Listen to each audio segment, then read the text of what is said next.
CrossFit Inconceivable community. Coach Amelia here with part 4 of the Hollowed Out series. This is the cool down. So we're just going to a few minutes here and balance out all those muscles we worked so hard. And for me, I felt a lot in my wrists and in my core. And so we're going to focus on those areas to start. So let's just get a gentle wrist kind of release. We're going to be on the backs of the hands and just open and close in through there. Good. Maybe turn the hands toward you and just work on extending. So I'm not putting a lot of weight on my arms. I'm just releasing some of the fascia, some of that lining around the muscles in my arms and in my wrists. Good. And then let's just get some wrist circles here. So lacing the fingers together, working through both of those. Good. You can also do some release in your forearms, kind of milking down toward the wrist and giving a little shake out, and then the opposite side. Good. A little shake out there.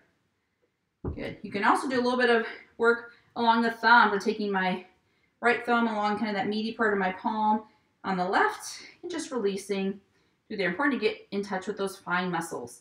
Now let's just take our hands opposite directions with our kind of pinkies and thumbs pressing against one another. Just open the wrist that way and switch directions. Okay, important just to work that out, especially anytime you have a lot of extension. You do a lot of pressing and extension with the wrists. Give them a chance to get back to neutral. Let's do some work stretching out the core. We'll come onto our bellies here. My push-up pad. And let's just come into a Sphinx pose. So our hands are on the ground and we just press up onto the elbows. Thinking about pulling your elbows back toward you. And that will help increase the opening in the chest and the abdomen. Good. And if you feel comfortable, you can come up onto hands and press up more into more of a cobra. Good. And then back down. Now let's open the arms out wide to a T and open into more of a scorpion pose. We're going to come with the foot over and you feel a stretch through the shoulder that's on the floor. This hand can be here kind of as a brace for you. You can let it open. You can kind of exaggerate that stretch a little more. Hang out wherever feels good for you, where you're engaging but you're not stressing the body. Good. And then come back. Arms to a T and let's switch sides. Bringing that leg over. And hand can be here for support. It can be up and open. Feeling where it supports you the best. All right. And then we'll come back into a T here. And we're going to come out to our hands and knees. And we're going to get just a little bit of a cat-cow here. So we're going to let the belly sink. And then we're going to press up through the low back toward the ceiling.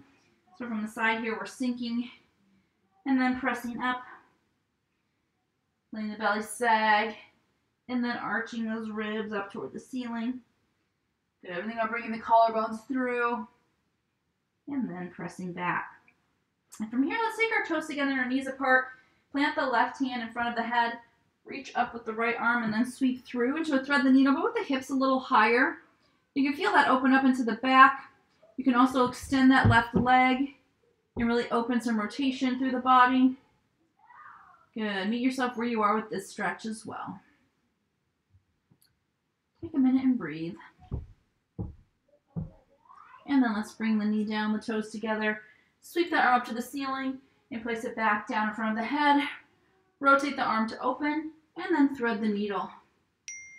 An exaggeration or enhancement of the stretch is to extend that right leg and encourage your rotation. Good. And let's bring the toes together, knees apart.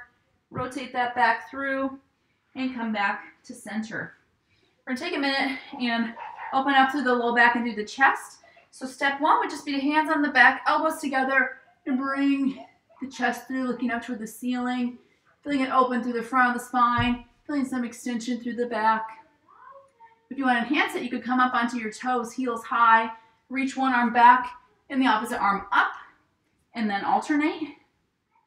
Good, kind of staying active in that stretch. Here and here. You could reach both hands back to the heels And lift the chest for really enhanced chest opening. Good. So choose any of those, and you can spend a little more time there if you like. We're also going to come into our iron cross position. So hands are flat. We're on our backs. Arms are out at a T.